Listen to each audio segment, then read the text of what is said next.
નમસ્કાર વિદ્યાર્થી મિત્રો, તપોવન સાયન્સ એકેડેમીમાં આપનું હાર્દિક સ્વાગત છે. વિદ્યાર્થી મિત્રો, આજે આપણે ચેપ્ટર 16માં સહાયક પાચક ગ્રંથિઓ વિશે અભ્યાસ કરીશું. તો તમને ખબર જ હશે આપણી સહાયક પાચક ગ્રંથિઓ કઈ કઈ છે. તો સહાયક પાચક ગ્રંથિ છે યકૃત, ત્યારબાદ બીજી છે લાળ ગ્રંથિ અને સ્વાદુપિંડ ગ્રંથિ. બરાબર. તો આપણી શું છે? તો આ આપણી સહાયક પાચક ગ્રંથિ.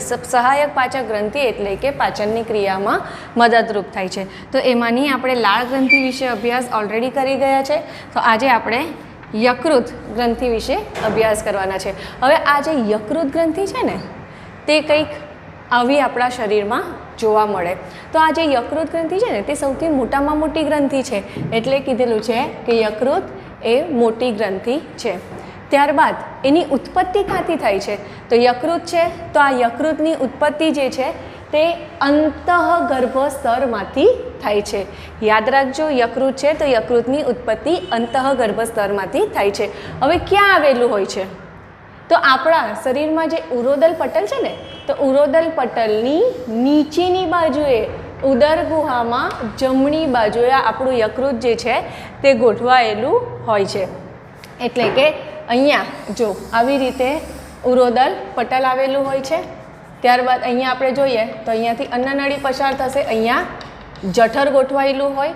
તો આ શું કહેવાશે? આ કહેવાશે ઉરોદલ પટલ. તો આ ઉરોદલ પટલની નીચેની બાજુએ અને જમણી સાઈડ પર ગોઠવાયેલું હોય છે. એનું વજન એપ્રોક્સિમેટલી 1.3 થી 1.6 હોય. અમુક બુક્સમાં એવું આપેલું છે 1.2 થી 1.5 kg. એટલે કે આશરે આની આજુબાજુ જ યકૃતનું વજન હોય છે. તો માદા છે, તો માદામાં એવરેજ એટલે કે સરેરાશ 1.3 કિલોગ્રામ જેટલું યકૃતનું વજન હોય છે. અને નર હોય તો નરમાં 1.6 kg જેટલું જોવા મળે છે. હવે યકૃત છે ને, તો યકૃત મુખ્યત્વે બે ખંડમાં વિભાજિત થાય છે. એક જમણો ખંડ અને બીજું ડાબો ખંડ. જમણો ખંડ અને ડાબા ખંડ એમ બે ભાગમાં વિભાજિત થાય છે. તો અહીંયા આ યકૃતની આકૃતિ તમે જોઈ શકો છો, જેમાં આ જમણો ખંડ છે અને આ ડાબો ખંડ છે. તો તમે આકૃતિ પરથી અંદાજો લગાવી શકશો કે જમણો ખંડ કેવો છે? મોટો. અને ડાબો ખંડ કેવો છે? તો નાનો. બરાબર ને? તો યકૃત છે, તો યકૃત મુખ્યત્વે બે ભાગમાં વિભાજિત થાય છે. એક જમણા ખંડમાં અને બીજું ડાબા ખંડમાં વિભાજિત થાય છે. હવે યકૃત, જેને જનરલી આપણે ઇંગ્લિશમાં શું કહીએ છીએ? તો આપણે એને લીવર તરીકે ઓળખીએ છીએ. તો એવી રીતે મુખ્યત્વે બે ભાગમાં વિભાજિત થયેલું હોય છે. પ્લસ તમને એમ થાય કે બે ખંડ છે તો પછી અલગ થઈ જવા જોઈએ ને? અલગ કેમ નથી થતા? કેમ નથી થતા? કારણ કે આ જે જમણો ખંડ અને ડાબા ખંડ કે જેની ફરતે આવરણ આવેલું હોય છે, જેની ફરતે યકૃત આવરણ આવેલું હોય છે, કે જે સંયોજક પેશીનું બનેલું હોય છે. હવે આપણે એની આંતરિક રચના જોઈએ. તો દરેક વસ્તુ સ્વાભાવિક છે. દરેક આપણા શરીરમાં નાનામાં નાનો અંગ છે તે શેનો બનેલો હોય છે? તો આપણા શરીરનો નાનામાં નાનો અંગ જે છે તે કોષનો બનેલો છે. હવે આ જે યકૃત કોષો છે, તો યકૃત કોષો ભેગા મળીને શેની રચના કરે છે? તો યકૃત કોષો ભેગા મળીને યકૃત ખંડિકાની રચના કરે છે. હવે આ જે યકૃત ખંડિકા છે ને, એ યકૃતનો રચનાત્મક અને ક્રિયાત્મક એકમ કહે છે. હવે એનો રચનાત્મક અને ક્રિયાત્મક એકમ કેમ કહે છે? કારણ કે એ યકૃતની રચના અને યકૃતના ક્રિયામાં પાર્ટિસિપેટ કરે છે. એટલે એને યકૃત ખંડિકા, કે જેને એનો રચનાત્મક અને ક્રિયાત્મક એકમ કહે છે. હવે આ જે યકૃત ખંડિકાઓ છે, તો યકૃત ખંડિકાઓ ભેગી મળીને યકૃત ખંડની રચના કરે છે. અને યકૃત ખંડો કે જે તંતુમય સંયોજક પેશીથી આવૃત હોય છે. તો યકૃત ખંડ કે જે તંતુમય સંયોજક પેશીથી આવૃત હોય છે, જેને ગ્લિસન્સની કેપ્સ્યુલ તરીકે ઓળખવામાં આવે છે. હવે આ જે યકૃત ખંડ છે તે ભેગા મળીને શાની રચના કરશે? તો યકૃત ખંડ ભેગા મળીને ફાઇનલી યકૃતની રચના કરે છે. ફરી પાછું એકવાર રિપીટ કરું છું. યકૃત કોષો ભેગા મળીને યકૃત ખંડિકાની રચના કરે છે. યકૃત ખંડિકાઓ કે જે રચનાત્મક અને ક્રિયાત્મક એકમ છે, અને યકૃત ખંડિકાઓ ભેગા મળીને યકૃત ખંડની રચના કરે છે. યકૃત ખંડ કે જેની ફરતે તંતુમય સંયોજક પેશીનું આવરણ આવેલું હોય છે અને જેને ગ્લિસન્સની કેપ્સ્યુલ તરીકે ઓળખવામાં આવે છે. અને આ યકૃત ખંડો કે જે ભેગા મળીને યકૃતની રચના કરે છે. હવે આપણે વાત કરીએ આ યકૃત ખંડિકાની. તો યકૃત ખંડિકા કે જેમાં યકૃત કોષોની અરીય હરોળ જોવા મળે છે. કેવી હરોળ જોવા મળે છે? કે યકૃત કોષોની અરીય હરોળ જોવા મળે છે. તો આ જે યકૃત કોષોની અરીય હરોળ છે તેને કહેવામાં આવે છે યકૃત રજ્જુ તરીકે ઓળખવામાં આવે છે. ધ્યાનમાં રાખજો, યકૃત ખંડિકા છે તો યકૃત ખંડિકાઓ કે જેમાં યકૃતની શું જોવા મળે છે? અરીય હરોળ જોવા મળે છે. અને આ જે અરીય હરોળ જોવા મળે છે કે જેને કહેવામાં આવે છે યકૃત રજ્જુ.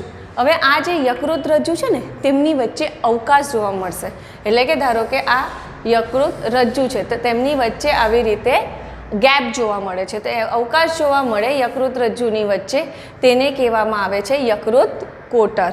યાદ રાખજો, યકૃત રજ્જુની વચ્ચે જે અવકાશ જોવા મળે છે તો એ અવકાશને કહેવામાં આવે છે યકૃત કોટર. હવે યકૃત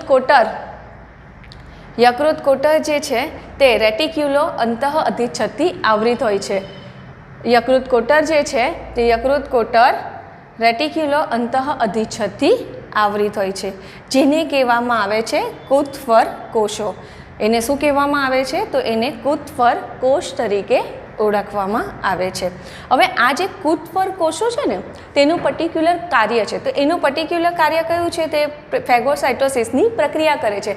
ફેગોસાઇટોસિસની પ્રક્રિયા એટલે કે ભક્ષણની પ્રક્રિયા કરે છે.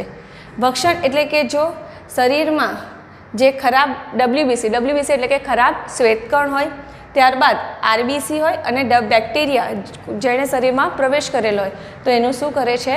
તો એનું ભક્ષણ કરે છે. તો આવી રીતે યકૃત ખંડિકા કે જેમાં યકૃત કોષોની અરીય હરોળ જોવા મળે છે જેને ચેતારજ્જુ તરીકે ઓળખવામાં આવે છે. અને આ જે ચેતારજ્જુ છે કે જેમની વચ્ચે અવકાશ હોય છે અને એ અવકાશને યકૃત કોટર તરીકે ઓળખવામાં આવે છે. યકૃત કોટર જે રેટિક્યુલો અંતઃ અધિચ્છદથી આવૃત હોય છે જેને કુથફર કોષ કહેવામાં આવે છે. કુથફર કોષ કે જે ફેગોસાઇટોસિસની પ્રક્રિયા કરે છે. ફેગોસાઇટોસિસ એટલે કે એક પ્રકારની ભક્ષણની પ્રક્રિયા કરે છે કે એ ખરાબ ડબ્લ્યુબીસી, આરબીસી અને બેક્ટેરિયાનું શું કરે છે?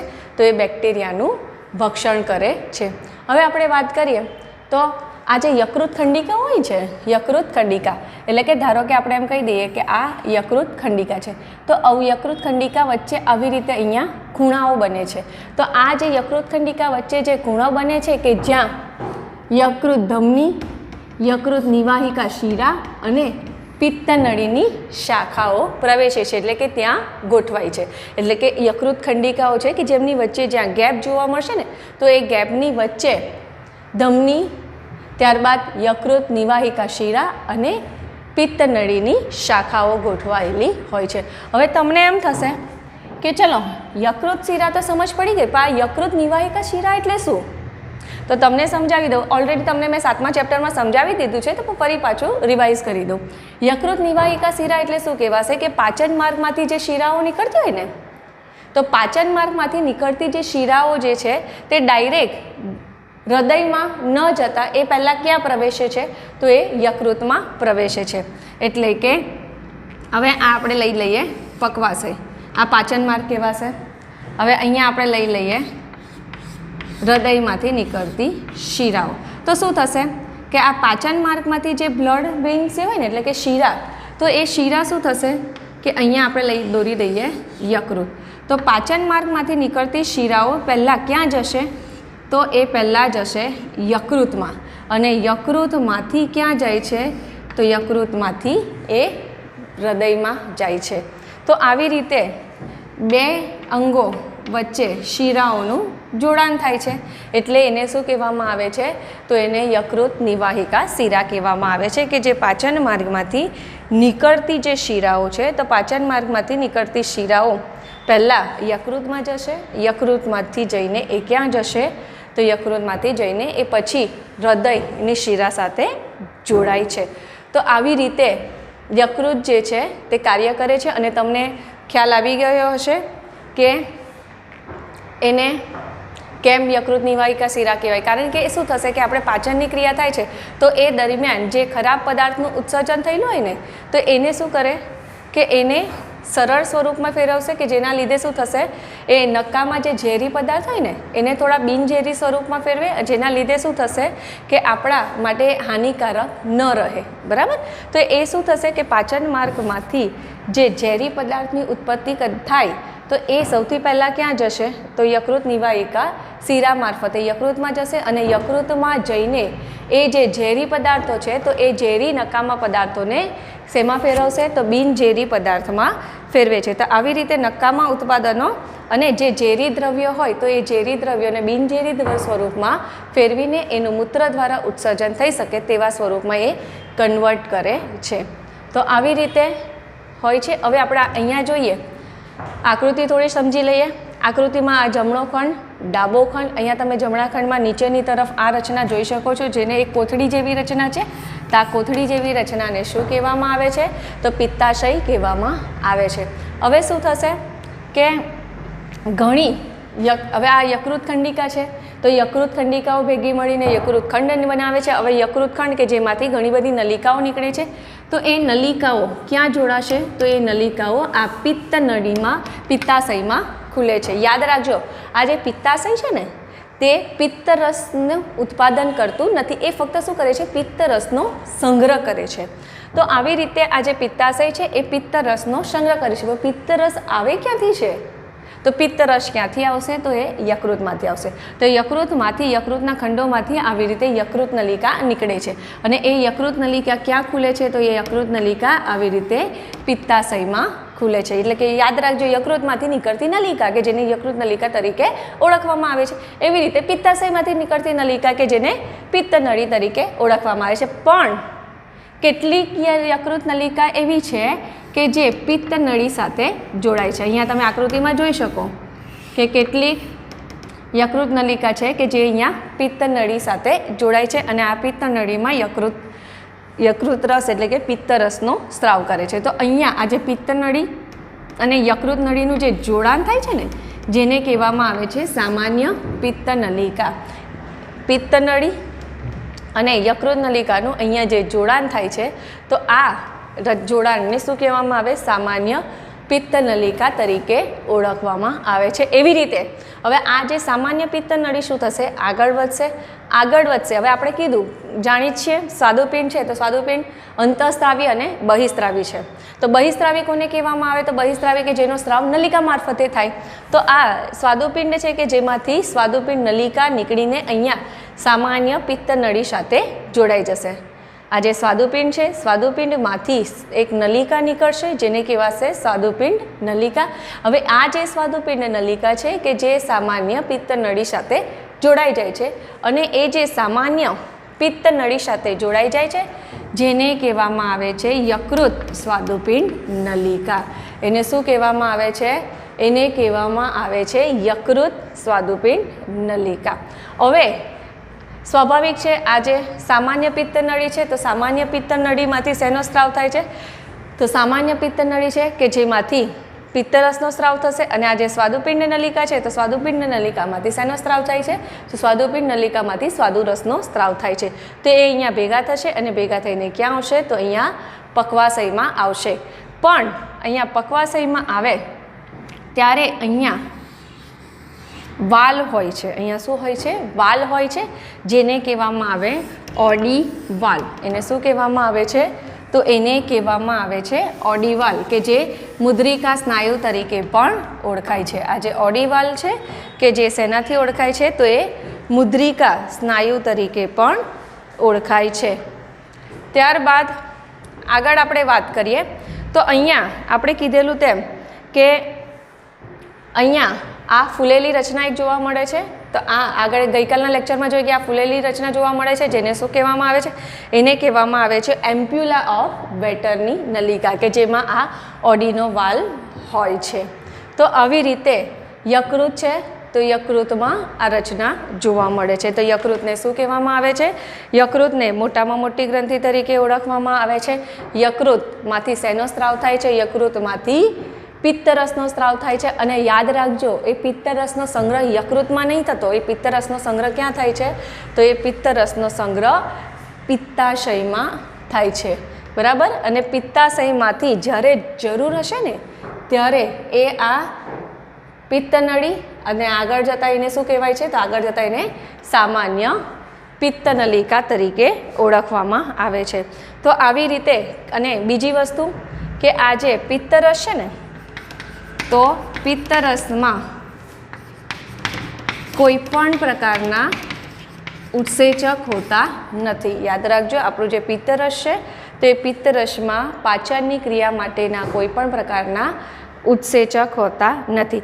અને ડેલી આપણા શરીરમાંથી ઓન એન એવરેજ 600 થી 1200 ml જેટલું, કેટલું? 600 થી 1200 ml જેટલું પિત્તરસનો સ્ત્રાવ થાય છે. ડેલી આપણા શરીરમાંથી 600 થી 1200 ml જેટલો પિત્તરસનો સ્ત્રાવ થાય છે, કે જેની pH 7.7 થી 8 હોય છે. અને pH કેટલી હોય છે? જે pH જે છે પિત્તરસની 7.7 થી 8 હોય છે. તો આવી રીતે પિત્તરસનું આપણે બંધારણ, પિત્તરસ વિશે વાત કરીએ તો પિત્તરસ કે જેમાં ઉત્સેચક હોતો નથી, ઓન એન એવરેજ 600 થી 1200 ml જેટલું સ્ત્રાવ થાય છે ડેલી, 7.7 થી 8 એની pH હોય છે. અને પિત્ત કેવું હોય છે? ચેપનાશક હોય છે, મેદસ્વીકારક હોય છે અને તટસ્થીકરણની પ્રક્રિયા કરે છે. હવે pH કઈ છે?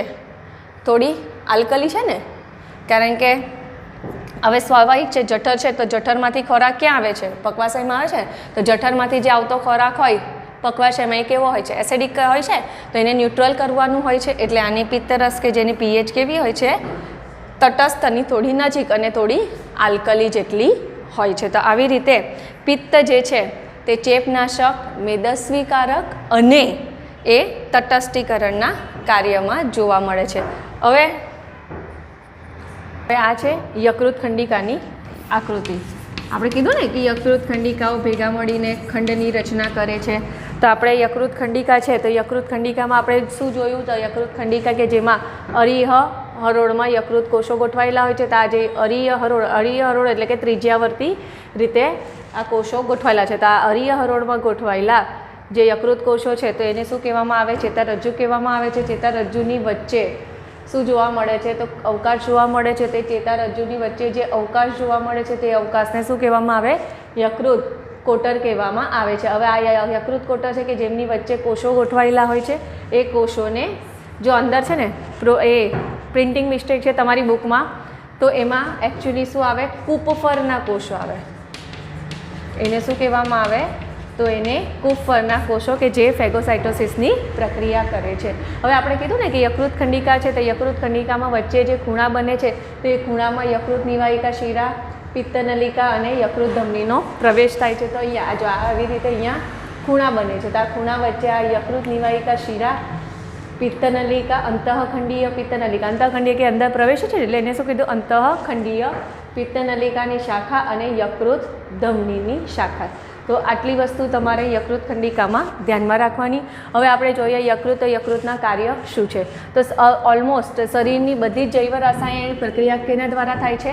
તો શરીરની બધી જ જૈવ રાસાયણિક પ્રક્રિયા છે કે જે યકૃત દ્વારા થાય છે. હવે એને આપણે જુદા જુદા કાર્યો જોઈએ તો એમાંનું સૌથી પહેલું કાર્ય છે પિત્તરસનો સ્ત્રાવ અને સંશ્લેષણ. ક્યાં થાય છે? તે યકૃતમાં થાય છે. યકૃતમાં પિત્તરસનો સ્ત્રાવ અને એનું સંશ્લેષણ થાય છે. હવે આપણે જોઈએ કે યકૃત કે જેમાં કાર્બોદિતની ચયાપચયની પ્રક્રિયા જોવા મળે છે. કાર્બોદિતની ચયાપચયની પ્રક્રિયાનું યકૃત શું કહેવામાં આવે છે? મુખ્ય કેન્દ્ર તરીકે ઓળખવામાં આવે છે. તો કેમ મુખ્ય કેન્દ્ર તરીકે ઓળખવામાં? કારણ કે એમાં આ 3 જુદી જુદી પ્રક્રિયાઓ થાય છે. તેમાંની સૌથી પહેલી પ્રક્રિયા ગ્લાયકોજીનેસિસ. મેં તમને પહેલાં જ કીધેલું હતું, આપણે ભણી ગયા. જીનેસિસ અર્થ શું થાય? અણુ બનવો. તો આગળ શું લખેલું છે? ગ્લાયકો, બરાબર, એટલે કે ગ્લુકોઝ છે. તો ગ્લુકોઝમાંથી ગ્લાયકોજન બનવાની જે પ્રક્રિયા છે તો એને શું કહેવામાં આવે? ગ્લાયકોજીનેસિસ કહેવામાં આવે છે. તો આવી રીતે ગ્લુકોઝ છે તો આપણો જે પાચિત ખોરાક છે તો એ પાચિત ખોરાક દ્વારા જે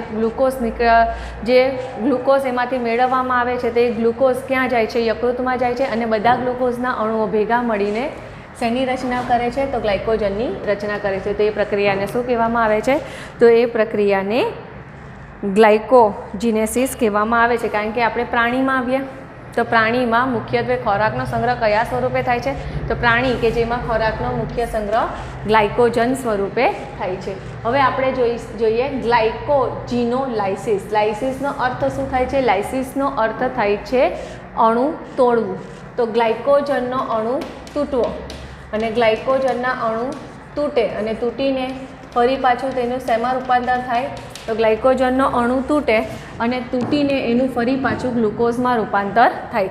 તો ગ્લાયકોજનનું ફરી પાછું ગ્લુકોઝમાં રૂપાંતર થવાની પ્રક્રિયા કે જેને ગ્લાયકોજીનોલાઇસિસ કહેવામાં આવે છે. હવે આપણે આગળ જોઈએ ગ્લાયકોનિયોજિનેસિસ. ગ્લાયકોનિયોજિનેસિસ એટલે શું કહેવાય કે સ્નાયુઓ છે, તો સ્નાયુઓમાં લેક્ટિક એસિડ બને છે. તો એ લેક્ટિક એસિડ છે, તો એ લેક્ટિક એસિડનું શેમાં રૂપાંતર થાય? તો લેક્ટિક એસિડનું ગ્લાયકોજનમાં રૂપાંતર થાય. તો લેક્ટિક એસિડ છે, તો લેક્ટિક એસિડનું ગ્લાયકોજનમાં રૂપાંતર થવાની પ્રક્રિયાને શું કહેવામાં આવે છે? તો એને ગ્લાયકોનિયોજિનેસિસ કહેવામાં આવે છે. હવે ઇવન આના સિવાય પણ બીજી છે ગ્લુકોનિયોજિનેસિસ. નિયો શબ્દ આવે એટલે મેં તમને કીધેલું કે ફેટી એસિડ છે, એમિનો એસિડ છે કે જેનું રૂપાંતર શેમાં થશે? ફેટી એસિડ, ત્યારબાદ એમિનો એસિડ કે જેનું રૂપાંતર શેમાં થાય? તો એનું રૂપાંતર ગ્લુકોઝમાં થાય. તો એને શું કહેવામાં આવે? એ પ્રક્રિયાને કહેવામાં આવે છે ગ્લુકોનિયોજિનેસિસ, કે ફેટી એસિડ એમિનો એસિડનું રૂપાંતર ગ્લુકોઝમાં થાય છે. તો આવી રીતે કાર્બોદિતનું ચયાપચય કેવી રીતે થાય છે? એક તો ગ્લાયકોજિનેસિસ એટલે કે ગ્લાયકોજન બનવું. તો શેમાંથી બને? ગ્લુકોઝ છે, તો ગ્લુકોઝમાંથી ગ્લાયકોજન બનવાની પ્રક્રિયા ક્યાં થાય છે? યકૃતમાં થાય છે. એવી રીતે સેમ ગ્લાયકોજીનોલાઇસિસ. લાઇસિસ એટલે તોડવું. કયા અણુને તોડવું? તો ગ્લાયકોજન. તો ગ્લાયકોજન અણુ જે છે તે ગ્લુકોઝમાં રૂપાંતર પામે. એ પ્રક્રિયા બી ક્યાં થશે? તો યકૃતના કોષોમાં. એવી રીતે સેમ ગ્લાયકોનિયોજિનેસિસ એટલે કે લેક્ટિક એસિડ છે, તો લેક્ટિક એસિડનું ગ્લાયકોજનમાં રૂપાંતર થવાની જે પ્રક્રિયા છે તેને ગ્લાયકોનિયોજિનેસિસ કહેવામાં આવે છે. હવે ઘણીવાર આપણા શરીરમાં શું થાય છે કે ગ્લુકોઝનું પ્રમાણ ઘટી જાય. તો જરૂરિયાતના સમયે કઈ પ્રક્રિયા થશે? યકૃતમાં ગ્લુકોનિયોજિનેસિસની પ્રક્રિયા થાય છે. તો એ ગ્લુકોનિયોજિનેસિસની પ્રક્રિયામાં શું થાય છે કે ફેટી એસિડ છે, એમિનો એસિડ છે કે જેનું ગ્લુકોઝમાં રૂપાંતર થાય છે. તો એવી રીતે આપણે જોઈએ તો યકૃત છે, તો યકૃત એ કાર્બોદિતના ચયાપચયનું મુખ્ય કેન્દ્ર છે કે જેમાં આપણને 4 જુદી જુદી પ્રક્રિયાઓ જોવા મળે છે. હવે આપણે આગળ વાત કરીએ તો ચરબીનો સંગ્રહ એટલે કે અમુક પ્રમાણમાં ચરબીનો જે સંગ્રહ છે તો એ યકૃતમાં થાય છે. હવે આપણે જોઈએ કઈ પ્રક્રિયા યકૃતમાં થાય છે? તો યકૃતમાં ડીએમિનેશન અને યુરિયાનું નિર્માણ થાય છે. ડીએમિનેશન એટલે શું કહેવાય કે આપણે જે એમિનો એસિડ છે ને, તો એમિનો એસિડમાંથી એમિનો સમૂહ દૂર થઈ જાય. બરાબર? ડી શબ્દ આવે. ડી શબ્દનો અર્થ શું થાય? કે નીકળી જવું. પછી અહીંયા શું લખેલ છે? એમિનેશન એટલે શું થયું કે એમિનો સમૂહ નીકળવો. તો હવે તમને એમિનો એસિડની રચના તો ખબર જ છે. એક તરફ કાર્બોક્સિલ ગ્રુપ, એક તરફ હાઇડ્રોજન અને બીજી તરફ એમોનિયા સમૂહ આવેલો છે ને આ R1 ગ્રુપ. તો આ એમિનો એસિડ છે, તો એમિનો એસિડમાંથી આ જે એમિનો સમૂહ છે તો એમિનો એસિડમાંથી શું થશે? આ એમિનો નીકળી જશે. પણ જો એકલો એમિનો સમૂહ હોય ને તો એ આપણી શરીર સાથે શું હોય છે? આપણી માટે ખૂબ જ ઝેરી હોય છે. તો એ એમિનો જે છે તો એ એમિનો સમૂહ કોની સાથે જોડાઈ જશે? તે કાર્બન ડાયોક્સાઇડ સાથે જોડાઈ જશે અને કાર્બન ડાયોક્સાઇડ સાથે જોડાઈને શેનું નિર્માણ કરે છે? તો એ કાર્બન ડાયોક્સાઇડ સાથે જોડાઈને યુરિયાનું નિર્માણ કરે છે. તો આપણું જે યકૃત છે તો યકૃતમાં આવી રીતે એમિનો એસિડ છે તો એમિનો એસિડમાંથી એમિનો સમૂહ દૂર થશે. દૂર થઈને એની સાથે CO2 જોડાય અને શેનું નિર્માણ થાય છે? CO2 જોડાઈને યુરિયાનું નિર્માણ થાય છે. ત્યારબાદ આપણે જોઈએ રુધિરનું શુદ્ધિકરણ એટલે કે આપણે જોયું કે યકૃત ખંડિકા છે તો યકૃત ખંડિકામાં કુતફર નહીં, કુફર. બરાબર? કુતફર નહીં, કુફર કોષો આવેલા છે. એ કુફર કોષો કઈ પ્રક્રિયા કરે છે? ફેગોસાઇટોસિસ એટલે કે ભક્ષણની પ્રક્રિયા કરે છે કે જેના લીધે આપણા શરીરમાં રહેલા જે ખરાબ RBC છે, WBC છે તેમજ બેક્ટેરિયા છે તેનો શું થાય છે? નાશ થાય છે. એટલે એના લીધે શું થાય છે? આપણું બ્લડ જે છે તે ચોખ્ખું થાય છે. તો આપણું બ્લડ ચોખ્ખું થાય છે એટલે એને શું કહેવામાં આવે? તો એને રુધિરનું શુદ્ધિકરણ કહેવામાં આવે છે. હવે આપણે આગળ જોઈએ કે રુધિર રસીય પ્રોટીનનું સંશ્લેષણ. રુધિર રસીય એટલે કે આપણે ખબર જ છે કે આપણા બ્લડમાં રુધિર રસ આવેલું છે. તો એ જે રુધિર રસ છે તો રુધિર રસમાં જુદા જુદા પ્રકારના પ્રોટીન આવેલા છે. તો એ જુદા જુદા પ્રકારના પ્રોટીન આવેલા છે તો એનું સંશ્લેષણ ક્યાં થશે? તો એનું સંશ્લેષણ જે છે તે યકૃતમાં થાય છે. પણ યાદ રાખજો, આ જે ગામા ગ્લોબ્યુલિન છે ને, તો ગામા ગ્લોબ્યુલિનનું સંશ્લેષણ યકૃતમાં થતું નથી. ગામા ગ્લોબ્યુલિન સિવાયના બધા જ પ્રકારના જે પ્રોટીન છે, તો ગામા ગ્લોબ્યુલિન સિવાયના જે બધા જ પ્રકારના પ્રોટીન છે તે બધા જ પ્રકારના પ્રોટીનનું સંશ્લેષણ યકૃતમાં થાય છે. પ્લસ રુધિર ગંઠાઈ જવાની ક્રિયામાં જે જરૂરી કારકો છે, તો રુધિર ગંઠાઈ જવાની ક્રિયામાં જરૂરી કારકો છે પ્રોથ્રોમ્બિન અને ફાઇબ્રિનોજન. તેનું પણ સંશ્લેષણ ક્યાં થાય છે? જે યકૃતમાં થાય છે. તેમજ તમે ભણી જ ગયા હશો કે રુધિર ગંઠાવાની ક્રિયામાં જરૂરી એવા કારકો, તે કારકો પૈકી બીજા નંબરનો કારક, 7મા નંબરનો કારક, 9મા નંબરનો કારક અને 10મા નંબરના કારક કે જેનું સંશ્લેષણ પણ ક્યાં થાય છે? તો એ રુધિર રસીય પ્રોટીનનું સંશ્લેષણ પણ ક્યાં થશે? તો યકૃતમાં થાય છે. ત્યારબાદ આપણે વાત કરીએ હિપેરિનનું સંશ્લેષણ. હવે આ જે હિપેરિન છે તો એ હિપેરિનનું કામ શું છે? રુધિરને જામી જતાં અટકાવે છે. એટલે રુધિરને જે કુદરતી રીતે આપણા શરીરમાં જામી જતાં અટકાવે ને, તો એટલે એને શું કહેવામાં આવે? તો એને એન્ટીકોએગ્યુલન્ટ કહેવામાં આવે છે. એને શું કહેવામાં આવે? તો એને એન્ટીકોએગ્યુલન્ટ કહેવામાં આવે છે. તો આવી રીતે હિપેરિન છે તો હિપેરિનનું સંશ્લેષણ કેમ થાય છે? કારણ કે એ આપણા શરીરમાં રુધિરને જામી જતું કુદરતી રીતે અટકાવે છે, એટલે એને એન્ટીકોએગ્યુલન્ટ કહેવામાં આવે છે. અને એનું નિર્માણ કોના દ્વારા થાય છે? તો એનું નિર્માણ બેઝોફિલ્સ અને માસ્ટ કોષો દ્વારા થાય છે. હવે WBCના પ્રકારો તો આપણે ભણી ગયા, કણિકામય અને કણિકા વિહીન. તો એ જે કણિકામય છે તો કણિકામયમાં ખબર આપણે 3 પ્રકારો ભણી ગયા, તેમાંથી એ જે બેઝોફિલ છે તો એ બેઝોફિલ દ્વારા પ્લસ માસ્ટ કોષો આપણા શરીરમાં આવેલા હોય તે માસ્ટ કોષો દ્વારા પણ શું થાય છે? તો માસ્ટ કોષો દ્વારા પણ શેનું નિર્માણ થાય છે? તો એ માસ્ટ કોષો દ્વારા પણ હિપેરિનનું નિર્માણ થાય છે. હવે ચરબી છે તો ચરબીના કાર્યમાં આપણે આગળ વાત કરીએ તો એ વિટામિન એના સંશ્લેષણ પર, વિટામિન એ છે તો વિટામિન એનું સંશ્લેષણ પણ ક્યાં થાય છે? તો આપણા યકૃતમાં થાય છે. જેમ કે બીટા કેરોટીન છે તો બીટા કેરોટીનનું રૂપાંતર શેમાં થશે? યકૃતમાં. તો બીટા કેરોટીનનું રૂપાંતર યકૃતમાં વિટામિન એમાં થાય છે. હવે વિટામિન એ, ડી, ઈ, કે અને B12 કે જેનો સંગ્રહ યકૃતમાં થાય છે. તમે વિચાર તો કરો યકૃત કેટલું છે અને એમાં કેટલી બધી વસ્તુનો સંગ્રહ થાય છે અને કેટલી બધી જૈવ રાસાયણિક પ્રક્રિયાઓ થાય છે. એવી રીતે કેટલાક ખનિજો છે તો કેટલાક ખનિજોનો સંગ્રહ પણ યકૃતમાં થાય છે. જેમ કે આયર્ન છે, લો છે, ઝીંક, કોબાલ્ટ, મોલિબ્લેડિનમ વગેરે જેવા જે ખનિજ તત્વો છે તે ખનિજ તત્વોનો સંગ્રહ પણ યકૃતમાં થાય છે. ત્યારબાદ આપણે કીધું ને કે નિવાહિકા શિરા કેમ હોય? કારણ કે પાચન માર્ગ છે તો પાચન માર્ગમાં કેટલાક ઝેરી ઘટકો હોય તો એ ઝેરી ઘટકો જેને વિષારી ઘટકો પણ કહેવાય, તો એ વિષારી ઘટકો છે તો એ વિષારી ઘટકોને અવિષારીમાં રૂપાંતર પામે છે. તો એ ઝેરી ઘટકોને બિનઝેરી ઘટકોમાં રૂપાંતર કરવાની જે પ્રક્રિયા છે તેને કહેવાય છે ડિટોક્સિફિકેશન. બરાબર? ઝેરી ઘટકો છે તો ઝેરી ઘટકોને બિનઝેરી ઘટકોમાં રૂપાંતર કરવાની પ્રક્રિયાને ડિટોક્સિફિકેશન કહેવામાં આવે છે. તો એટલે શું થાય કે પાચન માર્ગ છે તો પાચન માર્ગની શિરાઓ પહેલાં ક્યાં ખુલે? યકૃતમાં. જો યકૃતની શિરા સાથે જોડાય અને યકૃતની શિરામાંથી એ ક્યાં જાય છે? તો આપણી હૃદયની શિરા તરફ જાય છે. હવે આપણે વાત કરીએ હિમોપોએસિસ. હિમોપોએસિસ એટલે શું કહેવાય? કે રુધિરના કોષો બનવાની જે પ્રક્રિયા છે તો એ પ્રક્રિયા અથવા તો એ જે ઘટના છે તો એ ઘટનાને હિમોપોએસિસ તરીકે ઓળખવામાં આવે છે. તો હિમોપોએસિસ એટલે શું કહેવાશે? કે રુધિરના કોષો બનવાની જે ઘટના છે તો એ ઘટનાને હિમોપોએસિસ કહીશું. તો આપણે જ્યારે ભ્રૂણીય અવસ્થા હોય તે ભ્રૂણીય અવસ્થા દરમિયાન RBC, WBC જેવા જે રુધિર કોષો છે તે રુધિર કોષોનું નિર્માણ ક્યારે કોના દ્વારા થાય છે? તો યકૃત દ્વારા થાય છે. તો આ વસ્તુ તમારે ખાસ 1 માર્કના ક્વેશ્ચન માટે યાદ રાખવાનું કે ભ્રૂણીય અવસ્થામાં હોય તે ભ્રૂણીય અવસ્થા દરમિયાન RBC અને WBCનું નિર્માણ કોના દ્વારા થાય છે?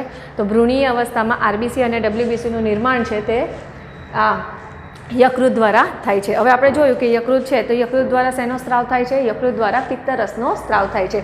તો એ પિત્તરસ છે તો એ પિત્તરસનો સંગ્રહ ક્યાં થશે? તો પિત્તરસનો સંગ્રહ પિત્તાશયમાં થાય છે. અને એ બેઝિકલી કેવી તટસ્થ પીએચ ધરાવે છે. કેમ? કારણ કે આપણે જે ખોરાક જઠરમાં જાય છે તો જઠર રસ દ્વારા ખોરાક કેવો થઈ જાય? તો એસિડિક થઈ જાય છે. તો જઠરમાંથી ખોરાક ક્યાં જશે? પક્વાશયમાં જશે. તો પક્વાશયમાં પણ એ ખોરાક કેવો હશે? તો એસિડિક હશે. તો એ એસિડિક હશે તો શું થશે? સ્વાદુરસમાંથી આવતા તેમજ આંતરરસમાંથી જે ઉત્સેચકો સ્તવિત થતા હશે તો એ એસિડિક પીએચ કાર્ય કરી શકશે નહીં. તો એને જે આપણે કહીએ ને એસિડિક ખોરાક છે તો એ એસિડિક ખોરાકને બેઝિક બનાવવા માટે આ પિત્તરસ છે તો પિત્તરસનો ફાળો ખૂબ જ મહત્ત્વનો છે. પ્લસ પિત્તરસ છે તો પિત્તરસ જે છે તેમાં ઉત્સેચકો હોતા નથી. પણ હવે આપણે એનું બંધારણ જોઈએ તો એના બંધારણમાં કાર્બનિક અને અકાર્બનિક ઘટકો આવેલા હોય છે. તો એના પહેલાં વાત કરીએ કાર્બનિક ઘટકો તરીકે શું આવેલું હોય છે? તો કાર્બનિક ઘટકો તરીકે એમાં પિત્તક્ષાર, પિત્તરંજકો, કોલેસ્ટેરોલ, લેસિથિન જેવા દ્રવ્યો આવેલા હોય છે. પિત્તરંજકો એટલે કે બિલીરુબિન અને બિલીવર્ડિન જેવા પિત્તરંજક દ્રવ્યો એમાં આવેલા હોય છે. પિત્તક્ષાર છે તો પિત્તક્ષારમાં અકાર્બનિક ક્ષાર અને કાર્બનિક ક્ષાર પણ જોવા મળે છે. તો એ જે કાર્બનિક ક્ષાર છે તેની પછી વાત કરીએ. પહેલાં આપણે અકાર્બનિક ક્ષાર જોઈએ. તો પિત્તક્ષાર છે તો પિત્તક્ષારમાં અકાર્બનિક ક્ષાર તરીકે sodium chloride, NaCl, Na2, CO3, NaHCO3 વગેરે જોવા મળે છે. અને આ જે અકાર્બનિક ક્ષાર છે તે ખોરાકને શું કરવામાં મદદ કરે છે? તો એ ખોરાકને તટસ્થ કરવામાં મદદ કરે છે. હવે એવી રીતે આપણે આ કાર્બનિક ક્ષાર જોઈએ તો આ કાર્બનિક ક્ષાર જે છે તે સોડિયમ ગ્લાયકોલેટ અને સોડિયમ ટોરોકોલેટ, બરાબર. તો આ યાદ રાખજો કે પિત્તક્ષાર છે તો પિત્તક્ષારમાં બે પ્રકારના ક્ષાર જોવા મળશે, કાર્બનિક અને અકાર્બનિક ક્ષાર. તો અકાર્બનિક ક્ષાર તરીકે NaCl, Na2, CO3, NaHCO3 જોવા મળે છે કે જે ખોરાકને તટસ્થ કરે છે. અને કાર્બનિક તરીકે સોડિયમ ગ્લાયકોલેટ એટલે અહીંયા સોડિયમનો સંજ્ઞા લખેલી છે Na અને સોડિયમ ટોરોકોલેટ જોવા મળે છે. તો હવે આ જે પિત્તક્ષાર છે તે પિત્તક્ષારનું કાર્ય શું છે? તો પિત્તક્ષારનું કાર્ય જે છે તે ચરબીનું તૈલોદીકરણ કરે છે. ચરબીનું તૈલોદીકરણ એટલે કે ચરબીના જે મોટા મોટા ગોળક હોય ને તો ચરબીના મોટા મોટા ગોળકોને નાના નાના ગોળકોમાં રૂપાંતર કરે. તો એ પ્રક્રિયાને શું કહેવામાં આવે? તો એ પ્રક્રિયાને તૈલોદીકરણ કહેવામાં આવે છે. તો ચરબીના મોટા ગોળકોનું નાના ગોળકોમાં રૂપાંતર કરવું કેમ જરૂરી છે? તો એ જરૂરી એટલે છે કે સ્વાદુરસ દ્વારા જે સ્ત્રવિત થતો લાઇપેઝ ઉત્સેચક છે ને તો એ લાઇપેઝ ઉત્સેચક શું કરશે? નાના નાના જે ગોળકો છે તેનું પાચન કરશે અને એમાંથી ફેટી એસિડ છે, ગ્લિસરોલ છે તેને છૂટો પાડશે. તો એટલે આ જે ઉત્સેચક તો ધરાવતો નથી, બરાબર, પણ લાઇપેઝ માટે જે લાઇપેઝ માટે શું કરશે? તૈલોદીકરણની પ્રક્રિયા કરશે, જેના લીધે શું કરશે? એ લાઇપેઝ ઉત્સેચક લિપિડ પર કાર્ય કરી શકશે. ત્યારબાદ આ પિત્તક્ષાર છે તેનું શું કરશે? ચરબી તેમજ ચરબી દ્રાવ્ય જે vitamin A, D, E, K છે તો એ A, D, E, K ત્યાં અભિશોષણમાં મદદ કરે છે. તો આજે આપણે પિત્તરસની વાત કરીએ તો પિત્તરસના બંધારણમાં પિત્તક્ષાર આવે તો આ પિત્તરસનું કાર્ય પણ આ થઈ ગયું કે પિત્તરસ છે તો પિત્તરસમાં પિત્તક્ષાર આવેલા છે અને એ પિત્તક્ષારના લીધે શું થાય છે? તો ચરબીનું તૈલોદીકરણની પ્રક્રિયા થાય છે, જેના લીધે શું થશે કે સ્વાદુરસ દ્વારા જે સ્રવિત થતા ઉત્સેચકો છે એમાંથી કયો ઉત્સેચક? લાઇપેઝ ઉત્સેચક એ શું કરશે? તૈલોદીકૃત લિપિડના અણુઓ પર પાચનની ક્રિયા કરી શકશે. હવે પિત્તરસનું બીજું કાર્ય શું થાય છે? તો ચરબી દ્રાવ્ય જે vitamin A, D, E, K છે તો વિટામિન A, D, E, Kનું શું કરશે? અભિશોષણમાં મદદ કરે છે. તેમજ એ પિત્તરંજકો ધરાવે છે. તો પિત્તરંજકો કયા ધરાવે છે? તમને પહેલાં જ કહી દીધું. પિત્તરંજકો તરીકે બિલીરુબિન અને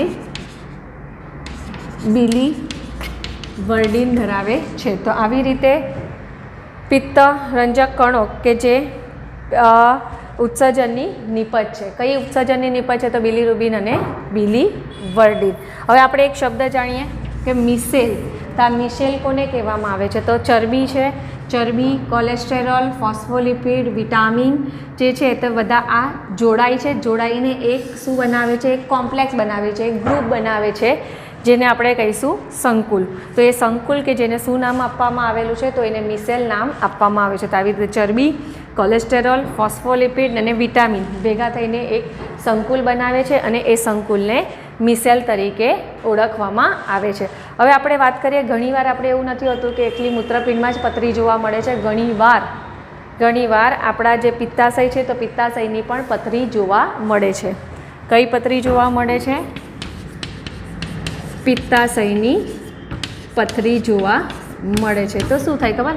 હવે તમને ખબર જ છે કે હવે આ જે પિત્તાશય છે તો એ પિત્તાશયમાંથી નીકળતી નળી કેવી હોય છે? તો પિત્તાશયમાંથી નીકળતી નળી જે છે તે કેવી હોય છે? નાની હોય છે. તો ઘણીવાર પિત્તરસનો સ્ત્રાવ શું થાય? અવરોધાય. કેમ અવરોધાય? કે ત્યાં કોલેસ્ટેરોલ જે છે તો કોલેસ્ટેરોલ જમા થઈ જાય. તો આવી રીતે પિત્તાશય છે તો પિત્તાશયમાં કોલેસ્ટેરોલ જમા થઈ જાય કાં તો શું થઈ જાય છે? અવક્ષેપણ પામે છે. અને અવક્ષેપણ પામે છે કે જેને કહેવામાં આવે છે પિત્તાશયની પથરી. એને શું કહેવામાં આવે છે? તો એને પિત્તાશયની પથરી તરીકે ઓળખવામાં આવે છે. તો આવી રીતે અહીંયા આપણો જે યકૃત છે તો યકૃતનો ટોપિક પૂરો થાય છે, જેમાં આપણે યકૃતની રચના જોઈ, ત્યારબાદ યકૃતમાં જે ખંડિકા છે તો એ ખંડિકાની આપણે ડાયાગ્રામ સમજ્યા, ત્યારબાદ યકૃતના કાર્ય ખાસ ધ્યાનથી વાંચો કારણ કે 1 માર્ક માટે એ બહુ ઇમ્પોર્ટન્ટ છે. તેમજ આપણે પિત્તરસનું બંધારણ જોઈ ગયા. હવે આપણે નેક્સ્ટ લેક્ચરમાં સ્વાદુપિંડ વિશે અભ્યાસ કરીશું. Thank you.